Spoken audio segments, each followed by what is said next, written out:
A classic series tradition, looking at the Pacers' opponent through the prism of where the Pacers can find some advantages. It's tougher against the Thunder, but Eddie Garrison and I dug deep to figure out where the Pacers might try to find some edges in the finals on today's Locked On Pacers podcast.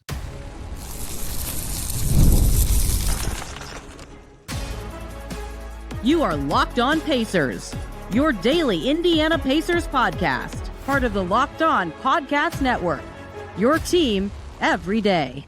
What up, y'all? Happy Wednesday, and welcome into another edition of the Locked On Pacers podcast, where we, of course, talk about the Indiana Pacers. As always, my name's Tony East. I cover the team for Forbes, and today, a classic tradition started this playoffs of looking at advantages the Pacers could look to get in their upcoming series. A lot of talk about Pascal Siakam before the Cavs series, Tyrese Haliburton early in the playoffs, where the Stars will have nice, cozy matchups, Myles Turner's little advantages. Less of that stuff against a talented Thunder team, but still a few that the Pacers absolutely have to look at against OKC. Eddie Garrison from 107.5 The Fan and the Pacers and Colts radio networks joins to help get to all of it today. So much we dive into strategy-wise that the Pacers have to be sharp in this series. Great conversation. Eddie's the best. Let's just get right to it. Getting ever so close to the Pacers' first NBA Finals game in 25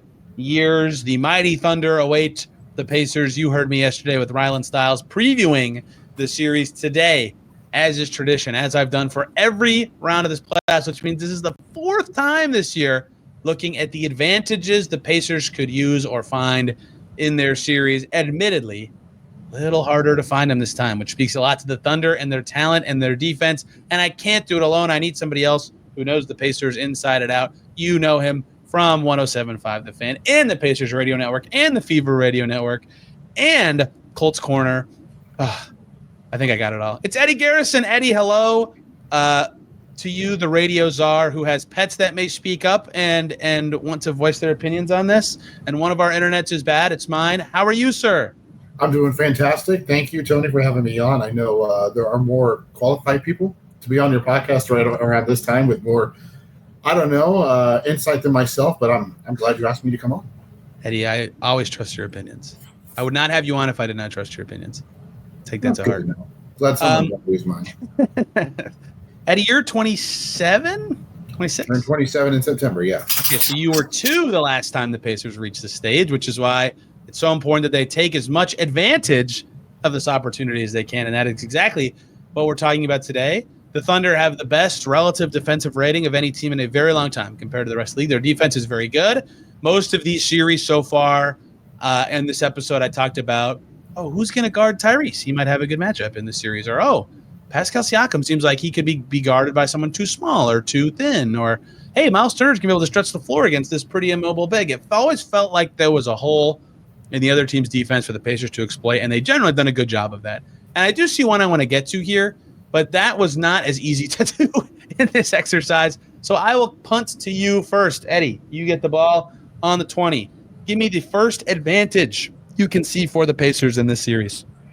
I think when you look at these two teams and you look at the starting five, you've got Shai Gilgeous-Alexander, and then if it's Lou Dort, Alex Caruso, and then Jalen Williams, Isaiah Hartenstein, and Chet Holmgren.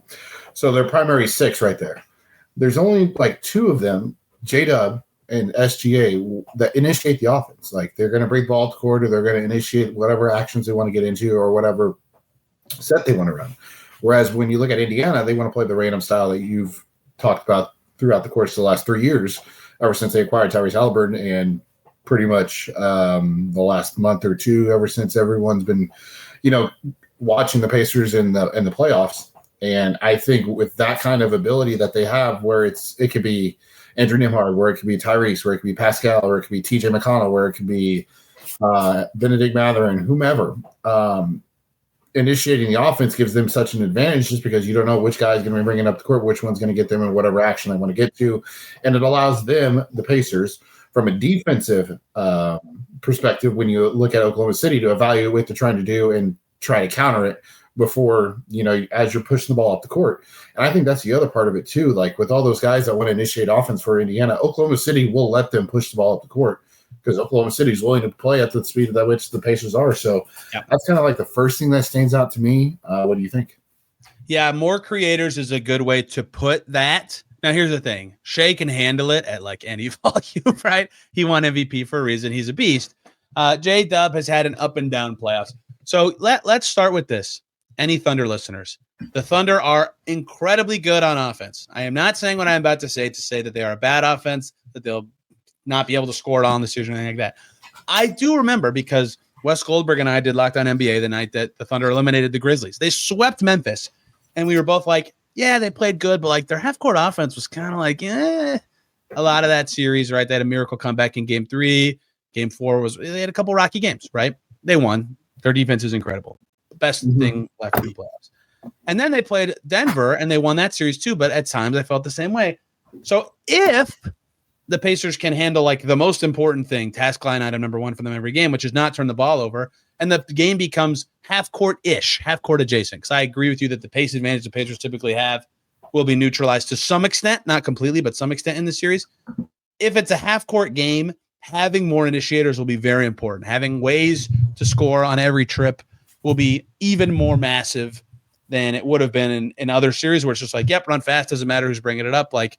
And we've seen guys on big stages, Andrew Nembhard, who I'll get to in a second, Aaron Nesmith in Game 1, although he wasn't really initiating, McConnell, Siakam, lots of guys can do important things, start the action, finish, whatever.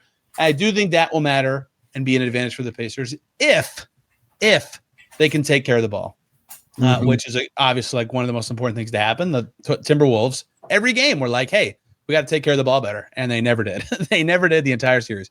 If the Pacers actually do it, I totally agree that having lots of initiators will at least be a way for them to put stress on the Thunder defense, especially when they have like Caruso and J-Dub and Cason Wallace are out there. Like how? Like it's just, they're hard to get advantages with unless you have lots of guys who can initiate.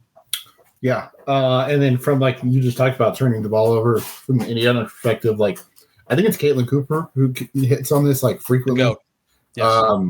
Talking about how Oklahoma City can turn defensive rebounds into fast break. I don't know if it's her or for somebody else, but that's another thing too. Is like if the Pacers, or I guess win, because it's not a matter of if, when they miss shots, they got to sprint back. They got to get back on defense because Oklahoma City will push it the other way just because that's an advantage that they have. They're like the Pacers. They love the hit-aheads. The Pacers are not a good offensive rebounding team, and some of that's personnel, but some of that is that they do what you just said. They do race back very quickly, basically at every chance they can get to get back on defense. That's like helped them be better on defense this year. Their transition defense is passable and not awful like it was last year. So that will be critical. And like it's so easy to just say that, like, get back, find your man. But like last series, especially when the guy you're guarding is never guarding you, that's hard. In this series, I think it'll be a little bit more standardized as to who's guarding who in terms of position groups, at least in a way that won't be so confusing. But yes, that will also be a part of it is, there will be lots of opportunities. If you don't score to get back, you got to not let that be a way for them to create. You got to force it to be Shea as often as possible. And J-Dub's had like boomer busty playoffs, if that makes sense. He's had some okay games, but it feels like he's either like, wow, he was awesome, he won them that game, was a huge part of why, or like, hey, they need more from that guy, right? With very little in between. So I do agree with that. That kind of blends into my point. Not a lot of blend, but a little bit. I was trying to go back through the games that these two teams played in the regular season and look at like who I felt like, oh, that guy had a favorable time doing the things they're good at, or at least like had chances to look impressive. And one guy ended up rising to the top, and that was Andrew Nembhard. In these games, there was no Chet. He did not play against the Pacers at all, right? So it's not super easy to like know exactly how the Thunder will try to align. My guess is that it'll be bigs on bigs and guards on guards. So maybe Shea is on Aaron Nesmith. But a lot of regular season reps for Andrew Nembhard against Shea and against Cason Wallace. And he played very well against the Thunder. He was able to create. He was able to score. And that was meaningful in games where like Lou Dort is all over Tyrese Haliburton and making Haliburton's life as hard as possible, as hard as anyone reasonably can, defending Tyrese Haliburton. It's not easy to do. So it's not necessarily an advantage, but going to your point about having lots of creators, I think the fact that the weakest defender the Thunder will start will be guarding a player on the Pacers who is comfortable initiating in some way, or at least is willing to mix it up, set screens, go to the rim, that is the point that they can pick at. And I wonder, even if it's not Shea on Nembhard, if it's Shea on Nesmith, if it's still something that, like we saw last series, the Pacers just continually put him in actions over and over and over on defense. Maybe it's not super successful. Shea's not a bad defender. He's like maybe the worst defender of their starting five, but he's not a bad defender. But this gets to the wear-down effect part of this that the Pacers have been so good about in the playoffs. It's like by the end of the game, these guys are gassed. If you can make Shea tired, it's like your best chance of slowing him down on top of your defense. So my answer of Andrew Nembhard is if Shea is guarding him, he'll be very important. If Shea's not guarding him, he'll be somewhat important, just to have that kind of player who can finish and has had success against OKC and can make life harder for a very key Thunder player. I would totally agree with you there. Like, they're going to need, Andrew Nembhard from the first two series and not the Andrew Nembhard in the Eastern Conference Finals. Because the first two games of the conference finals, he was very good. He was. And on defense in the last game, he was very good. Don't ask me about his offense in 3 through 5. They were not. They were not great. Yeah, no, they were not. But it'll be interesting to see. Like, it is pretty straightforward on the defensive matchups. Like, at least for Indiana, I feel like you can get away with switching Siakam and Turner on Hartenstein and Chet. That is also, very dependent upon OKC playing Isaiah, because they've played him around 20, 24 minutes in the playoffs, and they're giving Jalen Williams off the bench a good amount of minutes because just how effective he's been. He's like, to me, I compare him to like Thomas Bryant. In terms of like the energy and the passion and the emotion that he plays with, that he brings off the bench, just because they don't have a lot of guys that show a lot of emotion outside of Jalen Williams off the bench. Yeah. So in the regular season, the game they played in March, J-Dub Williams spent the most time on Nesmith, and Shea was on Nembhard the most in that game. I do wonder if that flips. In fact, I would imagine it might in a series setting. But Nembhard in that game was guarded by Shea for 3 minutes and 41 seconds, hit half his shots. Hit 2 shots being guarded by Case and Wallace, hit half his shots on Dort, hit half his shots on Hartenstein. He played well, right? They needed him to be good in that game, and they got throttled. OKC is really good, but he had 16 and 7, right? And that's important in games where Haliburton's being guarded by somebody really good. And that was also the case when they played in December. I hope everybody remembers that game. Oh, that game made me so mad. The zone, the torture chamber, Haliburton got shut down and didn't take the last shots, and everybody's like, this guy stinks. He's got to be better in the clutch, and Shea was amazing. Anyway, Nembhard in that game, also a Thunder win. And I think zone's going to be a thing in the series again, by the way. But Andrew Nembhard in that game, 9 for 17, 23, 9, and 7. He played very well in that one, too. NBA's matchup data, albeit a little wonky sometimes, but wonky close enough. 3 for 4 against Dort, 2 for 2 against Nembhard, 3 for 7 against Case and Wallace. Those are his 3 most common defenders. Wallace for 4.5 minutes and Shea for 2. So I don't know that it'll be all the time, but a lot of the time, Andrew Nembhard's going to be guarded by a good defender that he can at least do something against, and he's got to actually do it for that to be an advantage. But like you're saying, they have lots of creators and initiators who can work around Caruso and Dort are there. Good luck, everybody. They need those guys to be very good, and Nembhard's been the face of it during the regular season.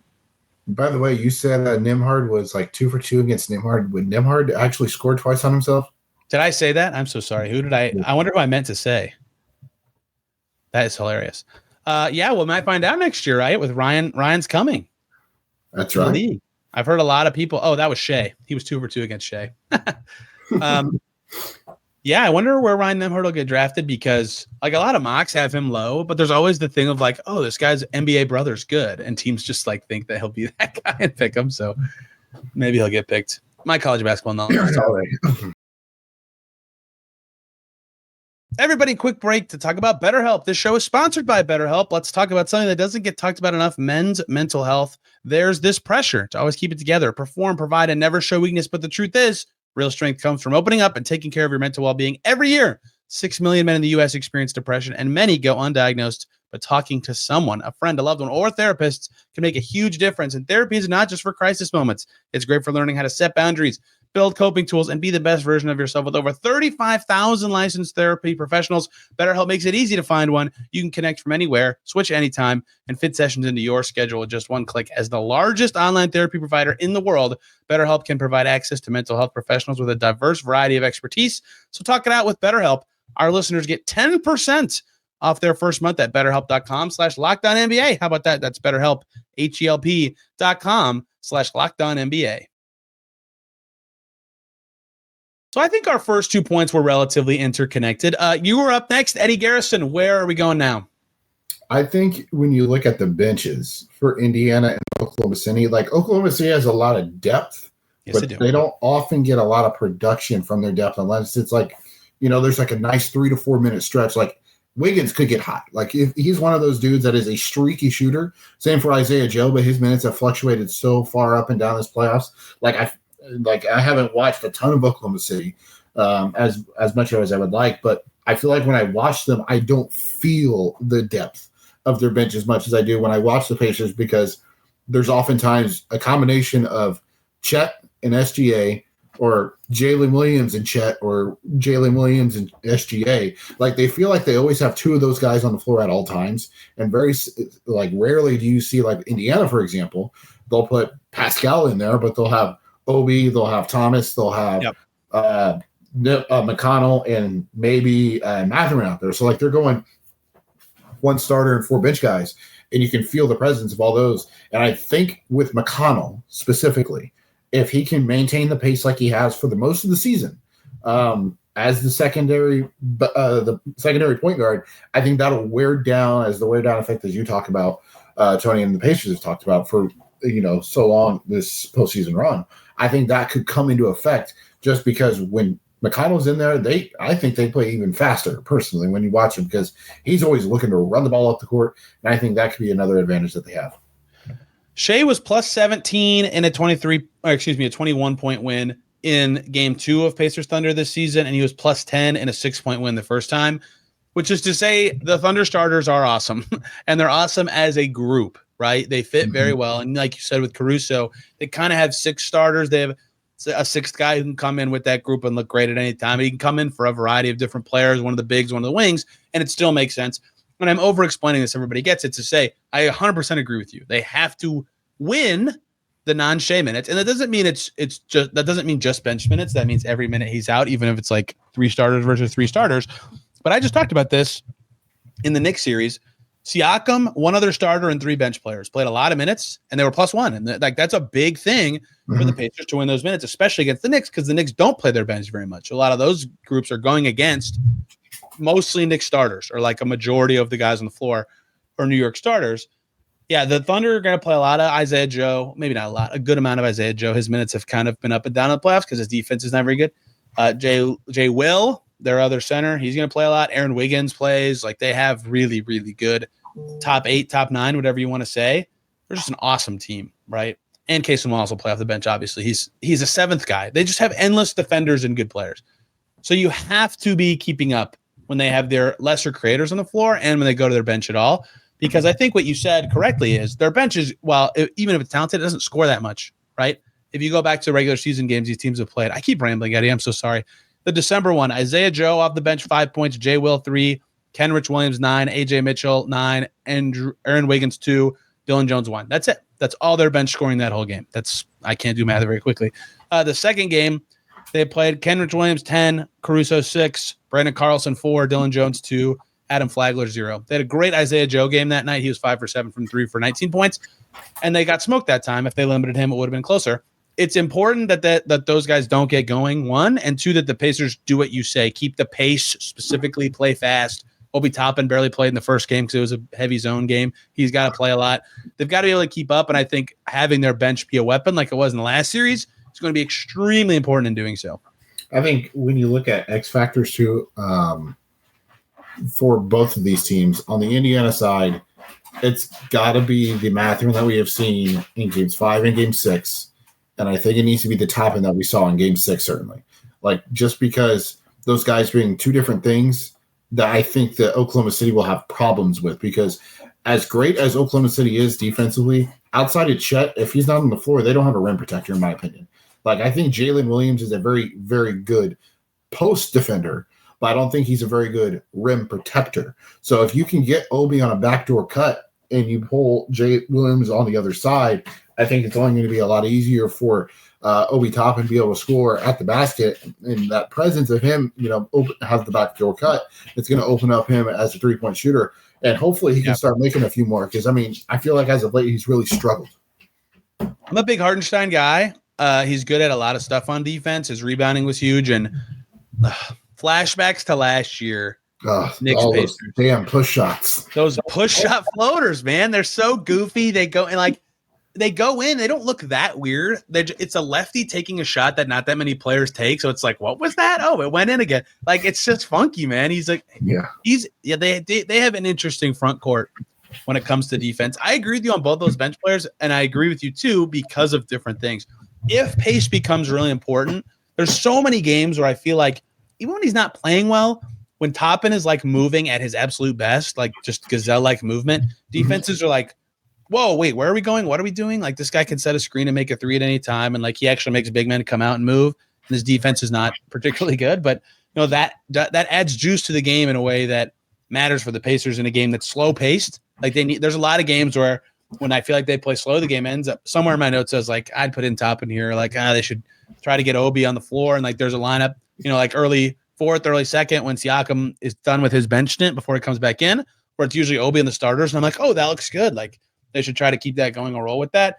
If their pace battle is going poorly in the series because OKC can play comfortably fast, Obi will be very important for that reason, to make the Pacers look comfortable at their speed. And if the opposite thing happens, like what happened in game 4 and 5 against the Knicks, where there are times where the game goes a little slow and the Pacers need to figure out how they can get a singular man rolling towards the basket. Lou Dort's BFF, rivals from Quebec. I hope that becomes a fun storyline in the series. Ben Mathurin is going to be huge for that reason. He was a starter in the first game back in December when these two teams played against each other. 18 points and took 8 foul shots. That led the Pacers. That will be very important in this series. And in the second game, he was back to being a bench guy. I think he was actually hurt and didn't play in that one. So I agree with you. Those are the two guys. And someone DM'd me this stat today. Ryan Eggers, my man. Thank you for this. Eddie, who do you think in this series has the second highest free throw rate in the playoffs of every player on both teams? Jalen Williams? No. Is it Ben? It's not Ben. It's Shea, because Ben Mathurin's first. Oh, whoa. So free throw rate is also based on the number of shot attempts you take. Yeah. But still, that's crazy. That's freaking crazy. He's got to be doing that kind of stuff, getting to the line, being a beast, because they don't win game 4 without him. And like he was the only guy in game 5, Jarris too, that I was like, oh, pop there. And they won't have Jarris to give them some pop and some size on defense. So Mathurin's going to have to be important on defense too, right? He'll give them a sizey defender. McConnell's going to be tougher to hide in the series. So I agree with you 100% on both of those bench guys. And maybe they'll play a closeout game and Thomas Bryant will be the guy. But outside of that, I agree with you. Can they hide McConnell on Cason Wallace when he's out there? Maybe. He's like an okay creator. He's a good shooter. Mm-hmm. I don't know. I don't think Cason Wallace is as good of a creator as like Kevin Porter Jr., and they could not put him on KPJ. They switched that after one quarter of that series. Against the Cavs, he was on Jerome somewhat, but mostly was on like Merrill or someone else. Coro. I don't know. It's tough. It's going to be tricky. His best defensive assignment might be Caruso, if they can get away with that. But that's a lot of size, strength to give up. That's tricky. I feel like Caruso can just shoot right over the top of him, unfortunately, for McConnell.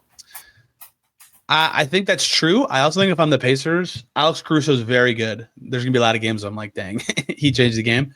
I think they're willing to live with Caruso jump shots over anyone, like literally anyone, right? Like that. Is that a better shot than what the Thunder normally get? Right? Because he's like been super bad if it's been not a catch and shoot. That is true. Yes. He's a great player. There's just no easy matchups for the Pacers. That's why when you talk about X factors, my Thunder want to be Cason Wallace, because if he comes in and is this like extra defender, even beyond Caruso, that they can stick on an Emhart or another creator, all the stuff we talked about their secondary guys being important against bad defenders, or them having more initiators, will just be irrelevant if Cason Wallace is just shutting stuff down, because then they could have J-Dub and Cason and Caruso on the floor. And it's like, who cares if the Thunder can score? The Pacers won't be able to, right? Like, right. Caruso shut down Jokic in this playoffs. So that's when their style of playing random will be really important. But Wallace will be a very big player in this series. One more break here, guys. We got to talk about OpenPhone. If you're running a business, you know that every missed call is money left on the table. Think about the last time you had an urgent need. Maybe a plumber, maybe a service provider. If the first person didn't answer, did you wait around? No, you moved on. That's why you need OpenPhone. OpenPhone's the #1 business phone system built to streamline and scale your customer communications, all from an app on your phone or computer. It lets you manage business calls and text from a single app. A shared inbox feature that's a game changer, so you can jump into any conversation instantly. And their AI agent handles after-hours calls to answer common questions, capture leads, so you never miss a customer. OpenPhone is offering listeners of this podcast 20% off your first 6 months at openphone.com/LockedOnNBA. That's OpenPhone.com/LockedOnNBA. And if you have an existing phone number with another service, OpenPhone will port them over at no extra charge. OpenPhone, no missed calls, no missed customers. Okay, my last stylistic advantage I want to get to. Rylan Stiles and I talked about this yesterday. He's the host of Locked On Thunder, for those unaware. The Thunder's defense is very good. They execute lots of traps. They like to make the strong side look small, shrink the floor, all that kind of stuff. You can hear all the buzzwords about it, yada, yada, yada.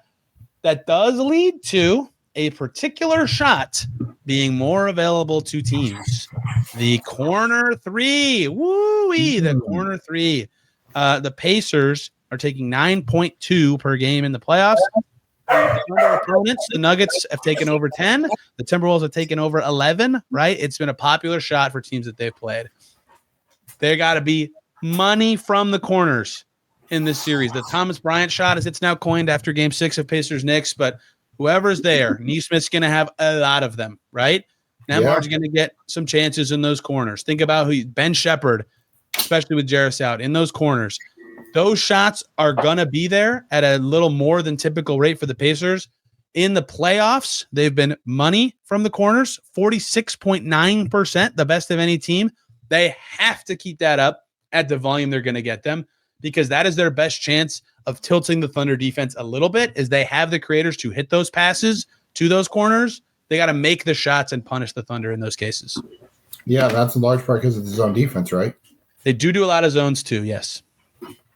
You are 100% right. That's been a problem for the Pacers throughout the season, so that's going to be. I would be very concerned about the Thunder zone if I'm the Pacers. Not that they can't do it; they've solved the zones throughout the playoffs, but the Thunder are huge and good. Yeah, I was about to say they're not even just from huge; they're long. SGA is long. Caruso is long. Jalen Williams is long. So they make the passing lanes so hard. Yes. The league leader in corner threes allowed the playoffs is the Thunder at 12.4 per game. So. I do not need to give you more stats than I already have to tell you that they will give up a lot. So that is just stylistically an important shot for the Pacers. And they love to corner lift to make defenders be active and think, and they love to get a guy on the corner of their strong side actions, even if it clogs the floor a little bit, just to have the shooter there. And they'll take that even if it's a little contested, because it's a nice shot. That's great. It's a hugely important shot. And the other part of this is too, in the playoffs, the Pacers lead by far every team in percentage of 2-point shots that are classified as wide open by over a percentage. Second place is the Thunder. And they're second in 3-point percentage of shots that are classified as wide open. The Thunder are third. So these two teams are both good at generating wide open shots, even if it's hard. And so that's why those little pockets of the floor where you get advantages are going to be so important on a per possession efficiency basis, especially because the Thunder are going to have foul line advantages. They've got to create and make those corner threes. But I think that can be an advantage for the Pacers in the series. Do you think they can defend without fouling SGA just because, he's been so good at getting to the foul line literally since last year? And then you look at Mitchell, he got to the foul line whenever he wanted Giannis, but I think there's a little bit of strategy in that just because he's not a free throw shooter. And then Brunson had his way at the foul line too, and so did Cat. Yeah, there's a time where fouling is the move at some point if you're just getting cooked by a guy. So here's the thing. Everybody listen up. Shai's going to make you mad, okay? Nobody moves like him in the NBA. He's so slithery and herky-jerky forwards and backwards, and he's fast, and he can shoot from goofy angles and make them. So stuff that would not look like a shooting foul or a foul at all against some players is actually a foul against him, impeding natural basketball motions for him. I do agree, with every star, that whistles are favorable to some players than others, but he earns a lot of the free throws that he gets, 10 out of every 12, for example. So, yes, I do think he's going to end up on the line a lot.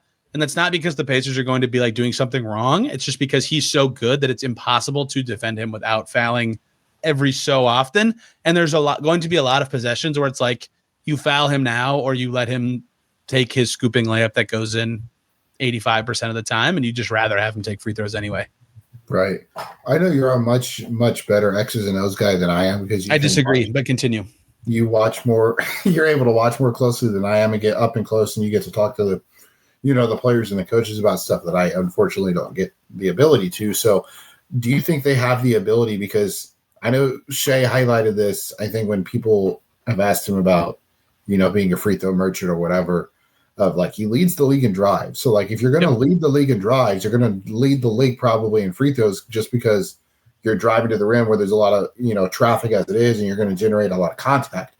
Can the Pacers blitz him on any screens to force him to get rid of the ball and still being able to scramble and defend without trying to giving up something easy?